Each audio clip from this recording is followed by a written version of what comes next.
ये कहानी है एक ऐसी लड़की की जिसे ना दुनिया समझ पाई ना उसकी फैमिली। एक छोटे से गांव से निकली लेकिन उसके सपने थे दुनिया जीतने के। जिसे लोग कमज़ोर समझ रहे थे उसके हाथों ने लोगों की शक्लें बदल दी।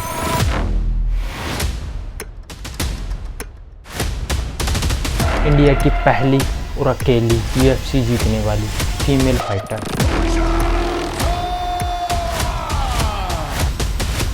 ये सिर्फ एक फाइटर की कहानी नहीं है, ये है एक मिसाल, एक क्रांति। पूजा तोमर की। पूजा तोमर का जन्म उत्तर प्रदेश के एक छोटे से गांव में हुआ। मेरा नाम पूजा तोमर है और मैं उत्तर प्रदेश के मुजफ्फरनगर जिले के एक छोटे से कस्बा बुढ़ाना के रहने वाली हूँ। हम बहुत ही लो क्लास फैमिली से थे। खाने के लिए भी एक टाइम पे सोचना पड़ता था कि नेक्स्ट टाइम क्या खा पाएंगे। मैं पैदा हुई तो मेरे पापा को देख के चक्कर आ गया कि भाई तीसरी लड़की फिर से पैदा हो गई, 2 तो पहले थी। तो मेरे परिवार में भी थोड़ा पापा जी को ताने मारने कि भाई हाँ एक और लड़की हो गई, बेचारा क्या करेगा। तो आज भी इंडियन मेंटेलिटी यही है कि हमें लड़का चाहिए। और क्योंकि लड़कियों को उनकी भी गलती नहीं है, लड़कियों की शादी के लिए जो दहेज ये सारी चीज़ें देनी पड़ती है ना, उस वजह से प्रॉब्लम होती है। तो मम्मी ने ना मुझे मारने के लिए कहीं पे रख दिया कि ठीक है एक तो एटलीस्ट एक तो कम हो, 2 तो रह जाएगी। उनके पिता बहुत ही मेहनती आदमी थे। वो एक ट्रैक्टर का बिजनेस करते थे। पापा जी हम लोग को लेके बहुत सीरियस हो गए कि भाई हाँ 3 लड़कियां हुई हैं, अब मुझे इनके लिए कुछ करना है। फिर मेरे पापा ने अपनी लाइफ में बहुत ग्रो किया, उन्होंने बिजनेस किया और हमें पूरे परिवार से अलग एक बहुत बड़ा घर लेके दिया जिसमें मेरी 3 बेटियां रह सकें। और उन 5 साल के बाद मतलब हमें कुछ भी नहीं दिखाई देता था, हमें सिर्फ अपने पापा दिखाई देते थे। हम बहुत प्यार करते थे। लेकिन किस्मत ने वो भी छीन लिया। ट्रैक्टर से उनका एक्सीडेंट हुआ और सब कुछ खत्म। जिस बिजनेस से उन्होंने स्टार्ट किया था वही बिजनेस में उनकी डेथ हो गई। उनका एक्सीडेंट हो गया। ट्रैक्टर का बिजनेस था, ट्रैक्टर से ही एक्सीडेंट हो गया। और उसके बाद तो लाइफ एकदम ऐसी लगी कि बस सब कुछ ख़त्म है। वो अकेलापन ना ऐसा लगने लगा, वो अकेलापन ही अंदर एक एग्रेशन और बहुत सारी चीज़ें वो पनप गई, पता ही नहीं चला। उनके जाने के बाद पड़ोसी घर वालों के ताने, अरे बेचारी एक तो पहले कोई नहीं था, भाई नहीं था, अभी पापा भी चले गए कि भाई अब कैसे करेगी, कैसे जीवन चलेगा। तो हमेशा मुझे ना बचपन से लड़के के साथ कंपेयर करा गया। तो मुझे यही था कि मैं कुछ ना हो लेकिन मैं इनसे लड़कों से पीछे तो नहीं हूँ। पूजा ने अपनी फैमिली को प्रोटेक्ट करने के लिए जैकी चैन की मूवीज देखकर फाइटिंग सीखी। जो मेरी मिडिल सिस्टर है उनके पैर में प्रॉब्लम थी, तो बच्चे उनको पहले से ही कुछ उल्टा सीधा बोलते थे कि ऐसा टेढ़ा होके चल रही है, ऐसा वैसा है, कुछ बोलते थे। तो मैं उनको मारती थी, फिर वो उल्टा मुझे पीट देते थे। 2-3 होते थे। ताऊ जी या चाचा जी भी लड़के जाते थे तो मुझे ऐसा लगता था कि अगर ताऊ जी ने मम्मी को या चाचा जी ने मम्मी को मारा तो मैं कैसे बचाऊंगी। तो हमेशा उन्हें प्रोटेक्ट करने के लिए मैं जैकी चैन की मूवी देखना कि मैंने देख के सेल्फ डिफेंस कैसे कर पाऊंगी। बट क्या है ना, सबको ऐसा लगता है कि जैकी चैन की मूवी देख ली वो जैकी चैन बन गया। ऐसा कुछ नहीं है। मैंने वो सब देखा और मैंने वो बाहर ट्राई किया तो मैं उल्टा मार खा के आ गई। उसके बाद खेती करना कि भाई हाँ मुझे खेती करनी है, वहाँ से भी एक अंदर टफनेस आई। दिन में खेतों में काम और रात में पंच और किक की प्रैक्टिस। हमारे साथ रहता था मामा का लड़का। जब मैं 10th क्लास में थी तो हम दोनों रनिंग कर रहे थे। तो रनिंग करते करते एक लड़के ने आके गांव में ऐसा बोला, अरे अरे कैसे दौड़ रही है, पता नहीं अजीब से वर्ड बोला। मुझे तो बहुत गुस्सा आया सुन के कि क्या बोल के गया मुझे। बस फिर मैंने मारना स्टार्ट किया। मैंने कहा तो नहीं। फिर वो भाई भी आया, तो मुझे खींच रहा है, कह रहा पूजा छोड़ दे और मत मार और मत मार। मैंने कहा इसने बोला कैसे मुझे। मैं अगर लड़का नहीं हूँ तो मैं लड़कों से भी कम नहीं हूँ। जिस टाइम मेरे पापा जी की डेथ हुई और उनके पास डॉक्यूमेंट्स थे या जो भी कागज़ थे, तो उसमें एक छोटा सा पेपर था जिस पे लिखा हुआ था कि पूजा तोमर ने ये विन किया। जब मैं बहुत छोटी थी तो मैंने वो सब ऐसे मैं बैठ के ऐसे देख रही थी। तो वो पेपर देख के मुझे वही लगा कि अगर इतना छोटा पेपर भी उनकी पॉकेट में निकला है तो पूरे वर्ल्ड में अगर मैं नाम करूँगी तो जहाँ पे भी होगी उनकी आत्मा को कितनी शांति मिलेगी, कितना अच्छा लगेगा। कराटे किया, फिर ताइक्वांडो, फिर लास्ट में वुशु। मैंने स्कूल में कराटे किया तो कोच लेके गए कराटे कंपटीशन में, तो वहाँ मैंने जोर से एक लड़की को पंच कर दिया। वो नॉकआउट हो गई। उल्टा मैं डिस्क्वालीफाई हो गई कि भाई नहीं ये लड़की बाहर। मुझे गुस्सा आ गया, मैंने तो नॉकआउट किया है भाई, मेरा मेडल दो। बोल रहे इसके लिए नहीं बना, कहीं और लेके जाओ इसे। फिर उसके बाद मैंने वुशु में एंट्री की। वुशु भी थोड़ा टफ गेम है। 5 बार नेशनल वुशु खेला और 1 बार वर्ल्ड चैम्पियनशिप। 2015 में उनने इंडिया को रिप्रेजेंट किया। उनने 6 बार नेशनल चैम्पियनशिप जीती हुई है वुशु में और इवेंचुअली उनने वर्ल्ड चैम्पियनशिप भी खेला इंडिया के लिए। तो बहुत हाई लेवल उनका बैकग्राउंड है वुशु में। लेकिन तसल्ली नहीं मिली और पैसे भी नहीं थे। फिर वुशु करते करते भी कहीं ना कहीं वो एक सेटिस्फेक्शन नहीं था। ऐसा लग रहा था कि नहीं, कहीं ना कहीं मैं रुक गई हूँ। अचीवमेंट होने के बाद भी एक कांस्टेबल की जॉब उन्होंने मुझे ऑफ़र की। फिर ऐसा लगा कि नहीं, ये तो नहीं है, शायद कुछ और। फिर पूजा की ज़िंदगी में आया सुपर फाइट लीग। उसके बाद जब super fight league female fighters ढूंढ रही थी तब उनका नाम आगे आया। जब मैं वुशु नेशनल खेल के आई तो मुझे ना दिल्ली के कोई कोच थे, उन्होंने बोला कि पूजा आप एक केज के अंदर फाइट होती है, वो टीवी पे लाइव आती है और उसमें पैसा भी बहुत मिलता है। मेरे सिस्टर स्टडी कर रही थी डॉक्टर की, तो मुझे लगा कि नहीं, मुझे अपनी सिस्टर की फीस जमा करनी है तो मैं ये भी खेल सकती हूँ। तो मुझे कुछ ऐसा नहीं था कि ये MMA है या क्या है। मैं नेशनल से सीधा पुणे खेलने गई तो वहाँ पे जैसे ही मैंने एंट्री की तो मेरे सामने 2 लड़कियाँ थी जो मुझसे 10 kg वेट में भी अप थी। तो उन्होंने बोला कि पूजा बस यही 2 लड़कियाँ हैं, आपको खेलना हो तो खेलो, नहीं तो सॉरी आप वापस जा सकते हो। तो मुझे तो बड़ी ऐसा लगा कि पूजा इतनी दूर आई और बिना फाइट करे चली जाएगी, ये तो बड़ी दिक्कत होगी। मैंने कहा कोई बात नहीं, करा दो। तो उन्होंने बोला कि भाई ये MMA है, वुशु नहीं है। मैंने कहा कोई बात नहीं, MMA है ना, देख लेंगे, करा दो आप। ना कोई ट्रेनिंग, ना कोई अनुभव, बस एक हिम्मत के दम पर उसने 2 फाइट MMA में लड़ी। उनकी first 2 fights female fighters India के थे। उन दोनों के अगेंस्ट वो काफ़ी आराम से दोनों फाइट जीते। तो बस मैं जैसे ही गई, फर्स्ट मैंने फेस किक से नॉकआउट किया और दूसरी लड़की को ग्राउंड एंड पाउंड नॉकआउट किया, जबकि मुझे नहीं पता था क्या ग्राउंड पाउंड क्या है। तो वो एक एक्सीडेंट था कि मैं गई और खेल के आई। और उसके बाद मैंने कहा कि पैसे मेरे, तो बोलते ये तो नहीं, ये तो तुम्हारा फर्स्ट फाइट थी, सेकंड फाइट थी, इसीलिए इसमें पैसे नहीं मिलेंगे। मैंने कहा नहीं, मुझे तो नहीं खेलना फिर, अगर इसमें पैसे नहीं दे रहे हो। तो तुमने इतनी भारी लड़की से फाइट कराई और पैसे भी नहीं दे रहे हो। मैंने वो सब छोड़ के फिर से नेशनल खेला। तो 2-0 का रिकॉर्ड था। उसके बाद SFL की कॉल आई मेरे पास कि पूजा आप MMA की फ़ाइट खेलो।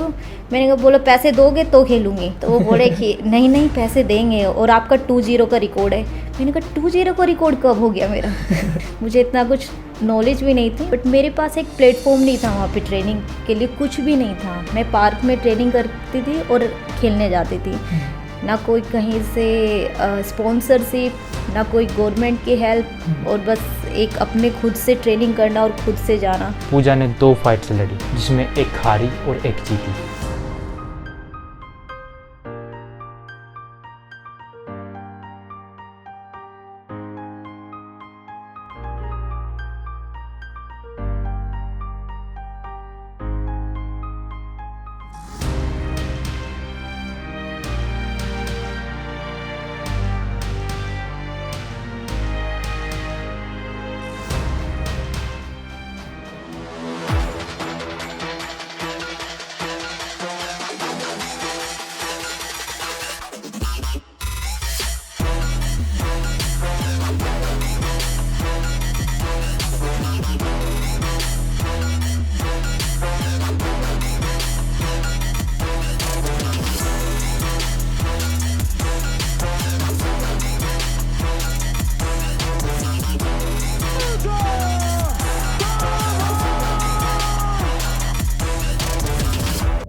फिर सुपर फाइट लीग बंद हो गया कुछ पैसों की दिक्कत की वजह से। SFL में थोड़ा सा प्रॉब्लम हुआ, फाइनेंशियल प्रॉब्लम, प्रमोशन ज़्यादा चला नहीं है। फिर पूजा की ज़िंदगी में आया वन चैम्पियनशिप, जो कि एशिया की सबसे बड़ी MMA लीग है। वो समय था जब पूजा ने वन चैम्पियनशिप के साथ साइन किया, बट उन लोगों ने, वन चैम्पियनशिप वालों ने इंडियंस को बहुत बुरे फाइट्स दिए। स्टाइलिस्टिकली ऐसे मैचअप्स दिए जब इंडियन फाइटर्स जीत ही नहीं सकते थे। काफ़ी सालों तक वन चैम्पियनशिप में इंडियन फाइटर्स हारते रहे। एंड पूजा तोमर को भी उन्होंने ऐसे ट्रीट किया, उनको ऐसे मैचअप्स दिए जिनके लिए वो उस समय वो रेडी नहीं थी। वो प्योरली वुशु के बैकग्राउंड से MMA खेल रही थी अगेंस्ट इंटरनेशनल ओपोनेंट्स, उनके सारे ओपोनेंट्स एमएमए फाइटर्स थे। पूजा खुद एक वुशु की फाइटर थी उस समय। पूजा वहाँ पर लगातार 2 फाइट्स हारे। फिर तीसरी फाइट में पूजा ने जीत हासिल की। जो मेरे साथ कॉर्नर जाने वाला था, वो जैसे मेरी रात की फ़्लाइट है तो वो मॉर्निंग में फ़ोन करते हैं, पूजा सॉरी मुझे तो छुट्टी नहीं मिल पाएगी और मैं तो नहीं जा सकता। तो मैं तो बैठ के रोने लगी। 2 घंटे तो मैं रोई कि मुझे एटलीस्ट मेरे उस ब्रेक में कोई पानी पिलाने वाला तो हो, अब कोई नहीं जाएगा मेरे साथ में। तो फिर मैंने एक फ्रेंड को कॉल किया कि यार तू चल सकती है क्या मेरे साथ में? तो फिर बोल रहे चलो पूजा मैं चलती हूँ। तो मैं मेरे से नेक्स्ट डे उसकी फ़्लाइट थी और उसी टाइम क्या होता है कि मेरा लगेज मिस हो जाता है। जैसे ही मैं वहाँ पे जाती हूँ, इंडोनेशिया पहुँचती हूँ, तो वहाँ पे मैंने कहा मेरा लगेज, वो बोल रहे कि आपका तो लगेज है ही नहीं। मेरा फिर वन चैम्पियनशिप जहाँ पे होती है उस इवेंट में मैं जाती हूँ, बोलते पूजा आपका ओपन वर्कआउट है, आप ड्रेस चेंज करके आओ। मैंने कहा मेरा बैग ही मिस हो गया, मैं कहाँ से ड्रेस चेंज करके आऊँ? तो मैं बड़ी परेशान, पर वो था कि वो शाम तक मेरा बैग आ गया, चलो वो सारी चीज़ें फेस हो गई, ठीक है। फिर मेरी फ्रेंड आती है, बट वो है कि वो भी एमएमए करती थी, बट उस वक्त उन्हें भी ज़्यादा नॉलेज नहीं थी कि कैसे क्या करना है, पैड कराना है, क्योंकि फ़ाइट से पहले अच्छे से वार्म अप होना पड़ता है। तो वो सारी चीज़ें मुझे बड़ी फेस करनी पड़ी। तो मैंने कहा ठीक है, क्योंकि पूरा वीकडे फाइट का चलता है, उसमें हर दिन आपका इंटरव्यू होता है, ट्रेनिंग साथ में करनी पड़ती है। अगर आप अकेले हो तो वो सारी चीज़ें फेस करनी बड़ी मुश्किल थी। फिर उसके बाद में फाइट डे मैंने एक फिलीपीन के बंदे से बात की, कोच से। मैंने कहा भाई बस मुझे पानी ना, अगर ये ऐसे थोड़ा बौखला आ जाए तो तुम मुझे पानी पिला देना। वो जो लड़की थी वो इंडोनेशियन ही थी, उनकी बेस्ट फाइटर थी वो। और वहाँ पे क्या था, प्रिडिक्शन में मुझे 1% जिताया हुआ था, उसे 99%। तो वो सोशल मीडिया भी मैंने देख लिया, उससे भी मेरा दिमाग ऐसा हो गया था। और पूरी सोशल मीडिया हो या कोई भी मतलब मीडिया थी, वो सब इंटरव्यू उसका ले रहे हैं, मैं साइड में चुप अकेले बैठी हूँ। Ketika ada momen yang pas untuk main cepat, kenapa tidak? She will fight all the way, whatever it takes, quick or whatever. As soon as possible, I will finish it. सबको वो था कि वो ही जीतेगी।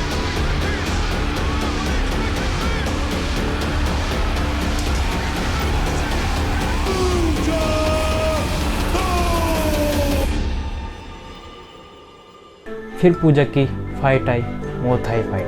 पूजा तोमर इंडिया से पहली वो औरत बनी जिसने मुay थाई फाइट लड़ी। मैं फर्स्ट फीमेल फाइटर हूँ जिसने मुay थाई प्रोफेशनल फाइट की। पूजा ने फाइट लड़ी बी के साथ, जो कि एक बहुत ही खतरनाक फाइट है। I'm very excited about my Muay Thai fight. It's my first time and I will try my best. I think I'm more elusive, I'm faster, I have more experience in this sport. I have more tools. She has one shot to be successful and that's to knock me out with her powerful punch.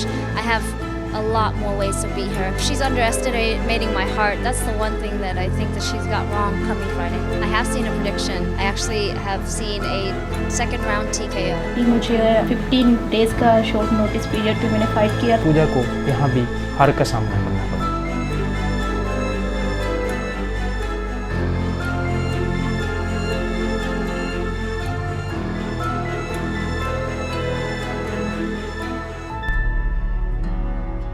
फिर पूजा का सामना हुआ stamp Fairtex से, जो कि एक बहुत ही खतरनाक और डेंजरस फाइटर है। एक लड़की एक छोटी सी जगह से एक इतने बड़े प्लेटफॉर्म पे जाना, मतलब इतनी पब्लिक एक साथ देखना और इतने बड़े फाइटर के साथ फाइट लेना। बहुत अच्छी प्लेयर है स्टैम्प फेयरटेक्स, उसके पास तब 2 बेल्ट होती थी। तो तब मुझे ऐसा लगता है कि आपका एक कोच होना बहुत ज़रूरी है, जो आपके लिए डिसीजन ले पाए कि आप उस फाइट के लिए रेडी हो या नहीं हो। तो वो सब चीज़ मेरे पास नहीं थी। मैंने कहा चलो ठीक है, घर में ज़रूरत है, मुझे फ़ाइट खेलनी चाहिए। แล้วก็เกาเกมเขาอาจจะดีกว่าเรา She's as you may know, she's a Wushu champion, and then I can underestimate her on the ground game, and then she fight very great on the ground game, so I need to be aware of it. She's very strong. She have a very good clinch and she's a very good striker. But I also try my wushu striking and my little bit BJJ. I give my 100%. इस fight में पूजा knockout हुई first ही round. एक hesitation सा हो रहा था अंदर इतना कि मैं कैसे खेलूं, बहुत प्रेशराइज हो गई उस फाइट के लिए मैं। और वो फाइट जैसे ही मैं केज में गई तो इतना प्रेशर मैंने अपने ले लिया कि मैं मूव ही नहीं कर पाई। मैंने उसको दो टेक डाउन भी मारे, बट वो ना इतना प्रेशर में आके कि मैं ग्राउंड गेम में फंसी और वो फाइट मैं बहुत गंदे तरीके से हारी थी। तो तब मैंने ये चीज़ सोची थी कि जब मैं रेडी नहीं हूँ या मैं माइंडली प्रिपेयर नहीं हूँ तब तक मैं फ़ाइट खेलूँगी ही नहीं। पहले हमारी सोशल मीडिया पे बात होती थी तो रितु हमेशा जब भी मेरी फ़ाइट होती थी तो वो मुझे ऑल द बेस्ट करके कि हाँ पूजा तू अच्छा खेलना, या मैं फ़ाइट हार भी गई तो उसके बाद भी वो बोलती थी कि भाई नहीं पूजा तू अच्छा कर सकती थी। फिर उसके बाद उसने जब उसे लगा कि भाई हाँ पूजा को थोड़ा मतलब एक प्लेटफॉर्म नहीं मिल रहा, उसने बोला पूजा सिंगापुर आ साथ में ट्रेनिंग करते हैं। फिर हमारी होते होते एक अच्छी दोस्ती हो गई। फिर पूजा के जीवन में आया MFN। जब मैट्रिक्स फाइट नाइट लॉन्च हुआ तब पूजा को दोबारा चांस मिली। पूजा ने अपनी फाइटिंग स्किल्स को बहुत ही ज़्यादा इंक्रीज किया, बहुत ही ज़्यादा अपग्रेड किया। इस बार जब पूजा लौट के आई तो उनका कंप्लीट फोकस था कि अपना MMA गेम बिल्ड करना है, सिर्फ वुशु नहीं यूज़ करेंगे, MMA यूज़ करेंगे। उस समय उनका गेम प्लान, उनका स्ट्रैटेजी पूरा चेंज हो गया और यहाँ से पूजा की किस्मत बदल गई। जब वो मैट्रिक्स फाइट नाइट में आई तो उनकी फर्स्ट फाइट जोजो राजकुमारी के साथ थी, जो बहुत ही डिफिकल्ट फाइट है, बहुत टफ ओपोनेंट है नॉर्थ ईस्ट की। मैं काफ़ी एक्साइटेड हूँ इंडियन सर्कल में खेलने के लिए, क्योंकि काफ़ी लंबे समय से मैंने फ़ाइट नहीं की थी इंडियन सर्कल में। हम दोनों की अच्छी फाइट होने वाली है। All the best. सभी वेट है फाइट का कि हाँ जल्दी से जल्दी केज में जाना और लड़ना है।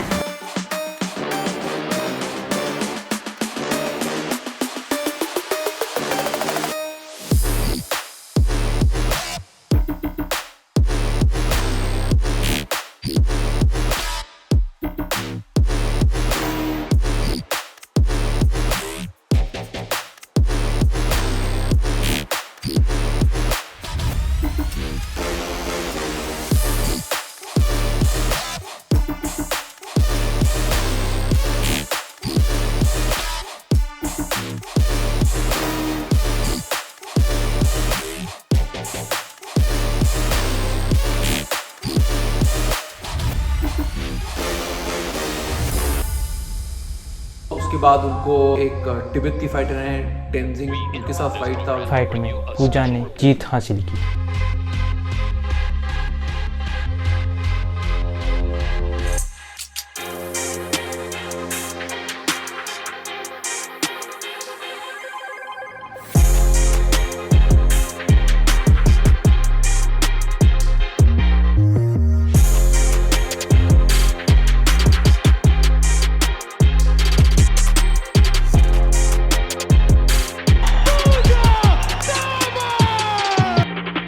फिर पूजा का रीमैच हुआ बी के साथ, लेकिन इस बार ये फाइट थी MMA की। एक रीमैच उनको मिला, जो उनकी एक लॉस है वन चैंपियनशिप में, वो उनको रीमैच मिला। एंड इस बार वन चैंपियनशिप में उनको सिर्फ वुशु का बैकग्राउंड था तो हारी थी, बट अब मैट्रिक्स फाइट नाइट में अब तक साल निकल चुके थे, उनने अपने स्किल सेट में बहुत इंप्रूवमेंट किया और दिखाया कि जब सेम फाइटर से उन्होंने फाइट किया MMA ट्रेनिंग के बाद उनका लेवल कितना इम्प्रूव हो गया है। I know that she's really eager to get that win back, but I think I'm much more dangerous in MMA than Muay Thai, especially her being a striker. So I'm very confident that I can beat her, and on top of it, I'm confident that I can showcase my ground more so in this fight than I did in the last fight. Last जो मैंने B के साथ fight की थी वो बहुत short notice पे मैंने फाइट की थी। मुझे 15 डेज का शॉर्ट नोटिस पीरियड पे मैंने फाइट किया था वो। I've really evolved as a fighter, and I'm a much smarter fighter now. So you can expect a knockout or a submission on the ground. अभी तो मुझे बहुत टाइम मिला है और मैंने ट्रेनिंग भी अच्छे से की है, तो फाइट के लिए तो मैं जरा सा भी चूकना नहीं चाहती हूँ। Pooja, I would just say sorry that you have to be the one that I have to show the world what I can do too. ये फाइट अच्छी चले। वेट क्यों?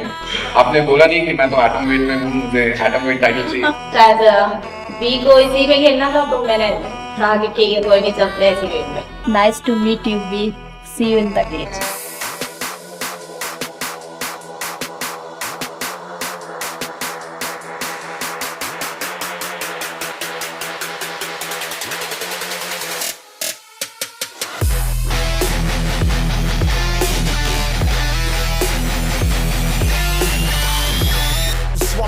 Don't follow my peers. I've been on 10, homie, I ain't gon' steer. Call up these fakes, grinding my gears. I'm going now, homie, this my gear. This my shit, this my gang. Break one down and we all gon' bang. Let's get rich, bring more drinks. Few more hits and we all make bang. मैं fight atom wait में करती हूँ, लेकिन इस बार change किया, मुझे बदला तो लेना था। पहले तो मैंने नहीं बोला, मैंने कहा मैच के बाद देखेंगे इसे। फिर पूजा की फाइट आई एक रशियन फाइटर के साथ, जो कि एक बहुत ही टेररिस्ट फाइटर है। मेरी पहले किसी चाइना की लड़की के साथ फाइट थी बेल्ट डिफेंड के लिए, बट कुछ प्रॉब्लम की वजह से वो फाइट हट गई थी। और बट जैसे ही मुझे 1.5 मंथ पहले पता चलता है कि पूजा नहीं, आपकी रशियन से फाइट है, और वो रशियन एक तो मुझसे इतनी लंबी थी, हाइट में बहुत ज़्यादा लंबी थी। मैंने कहा कोच मैं स्ट्राइकर हूँ और वो इतनी लंबी है तो मेरे पंच भी नहीं जा पाएंगे। कह रहे कोई कन्फ्यूज़न नहीं, तू चैंपियन है क्योंकि तेरे अंदर चीज़ें हैं चैंपियन बनने की। रात दिन इतनी मुझे ट्रेनिंग होती थी ना, मुझे खुद नहीं पता रहता था कि मैं कब रूम पे आई हूँ, कब मैं सो रही हूँ, कब मुझे खाना है। मतलब ऐसी हो गई थी ना, लाइक एक्सप्लेन नहीं कर सकते हम उस कैंप को कि मेरा वो कैसा कैंप गया था। बहुत ज़्यादा हार्ड कैंप था। हमेशा कोच भी लड़कों के साथ मुझे भेजते थे कि लड़कों के साथ फाइट करेगी। वो भी बहुत ज़ोर से मारते थे, उनकी मार खा के भी आती थी रूम पे। और वो फाइट मेरी 4 राउंड चली और मैंने 4 राउंड उसको मतलब उसके ऊपर हावी थी मैं अपनी स्ट्राइकिंग से। तो वो ये कि हाँ, तो वो एक मेरे लिए बहुत अपने आप में एक बिगेस्ट लगता है कि मैंने बहुत बड़ी चीज़ अचीव की है। चौथे राउंड में उसको फेस किक की मैंने। फेस किक में इसने बोला कि उसका हाथ टूट गया था, तो उसके कॉर्नर ने वहीं पे मना कर दिया था कि आगे नहीं खेलना। यह फाइट भी जीतकर पूजा ने यह साबित कर दिया कि इंडिया में कोई ऐसा फाइटर नहीं है जो पूजा को हरा सकता है। MFN में she wiped it out also. उनके MFN के वेट क्लास में उनसे बेटर कोई फाइटर था नहीं। फिर पूजा ने साइन किया एक एजेंसी के साथ, जिन्होंने वादा किया कि वो पूजा को UFC तक लेकर जाएंगे। पूजा ने एक अच्छा डिसीजन लिया। उन्होंने एक ऐसे मैनेजमेंट एजेंसी के साथ साइन किया जिसका रिकॉर्ड था, प्रूवन हिस्ट्री थी फाइटर्स को UFC ले जाने के लिए, PFA ले जाने के लिए, बेलाटोर ले जाने के। तो अच्छी इंटरनेशनल एजेंसी के साथ साइन किया एंड उन्होंने पूजा को प्रॉमिस किया कि हम आपको डायरेक्टली UFC खिलाएंगे, आपको रोड टू UFC नहीं खेलना पड़ेगा, डायरेक्टली UFC खिलाएंगे। फिर आया वो मोमेंट जिसका सपना हर एक फाइटर देखता है। पूजा की एंट्री हुई UFC में। जब वो UFC साइन होना था तो रितु ने वो मेरे से ऊपर होके कि नहीं पूजा ये करना है हमें, और उसने शायद मेरे से ज़्यादा उसने बिलीव किया। और इंडियन फैंस भी उस फाइट के बाद, जब मैं लास्ट MFN फाइट खेली थी उसके बाद इंडियन फैंस का भी ये हो गया था कि नहीं पूजा अच्छा कर रही है। पूजा की पहली फाइट थी एक ब्राज़ीलियन फाइटर के साथ। जो पहली फाइट थी पूजा की UFC के अंदर, वो एक ब्राज़ीलियन फाइटर के साथ थी। जब मेरी फ़ाइट कंफर्म हुई उसके बाद भी बहुत लोगों के पॉजिटिव कमेंट्स थे कि हाँ पूजा इस फाइट को कर लेगी, तो मुझे वो विश्वास जो सबका था वो जीतना था। उन्होंने एक प्रेस कॉन्फ्रेंस किया था एंड बहुत ओपनली बोला था कि भाई मैं फाइट कर रही हूँ UFC में, इतने हाई लेवल पे इंडिया को रिप्रेजेंट कर रही हूँ, but I don't have funds, मेरे पास पैसे ही नहीं है बिकॉज कोई सपोर्ट ही नहीं कर रहा है। ब्रांड्स आगे नहीं आ रही थी, गवर्नमेंट ने सपोर्ट नहीं किया, प्राइवेट एंटरप्राइज ने सपोर्ट नहीं किया, और ट्रेनिंग कैंप बहुत महंगा होता है फाइटर के लिए। मेरी जो ओपोनेंट है वो BJJ ब्लैक बेल्ट है। ओपोनेंट ब्लैक बेल्ट तो थी बट रेसलिंग बहुत स्ट्रॉन्ग नहीं। तो हमारा यही था कि फाइट आपकी ग्राउंड में नहीं जानी है पूजा।